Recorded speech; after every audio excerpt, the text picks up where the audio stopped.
Happy Thursday, ladies and gentlemen. I'm meteorologist Mike Ottenweller at the National Weather Service with your Alaska statewide weather.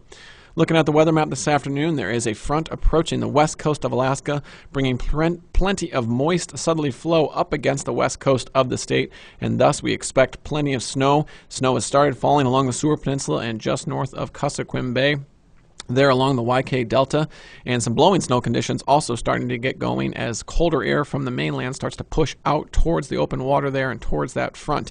So thus there are plenty of winter weather advisories and blizzard warnings along the west coast. Blizzard warnings till midnight tonight for St. Lawrence Island, expecting 3 to 5 inches of snow and gusts to 65 miles per hour. Till 6 a.m. for the Baldwin Peninsula and the Selawik Valley, up to 2 inches of snow and gusts to 60 miles per hour.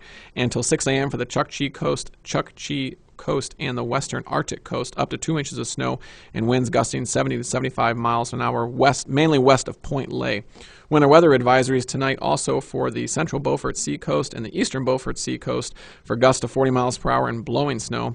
And then down towards the Yukon Delta, the Norton Sound, and the Seward Peninsula, expect those advisories until about midnight or just after 3 a.m. and 6 a.m. for up to 2 to 5 inches of snow and winds gusting between 40 and 50 miles per hour. So if you're out in those areas, please take a look at the local forecast to make sure you're up to date on the latest advisory or warning for your area.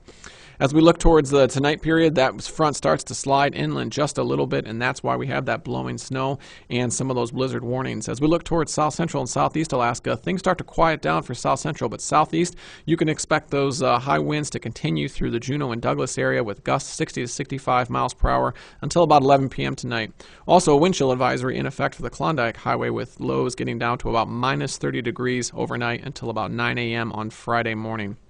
As we look through Friday, those winds should start to relax through the day over much of southeast Alaska. And then by Saturday, that front that was hung up along the west coast starts to weaken finally, but does bring some more snow showers to the northwest coast up near Cape Lisburne and Point Hope, and also starts to bring some snow to the Susitna Valley and the Alaska Range, starting to slide through the Cook Inlet region as well. As we look towards western portion of the Bering, another front starts to move in there, bringing a little bit more warm weather to the Aleutian Islands, but this will make our storm track more active as we get through the weekend and into next week. With Alaska statewide weather, I'm meteorologist Mike Ottenweller.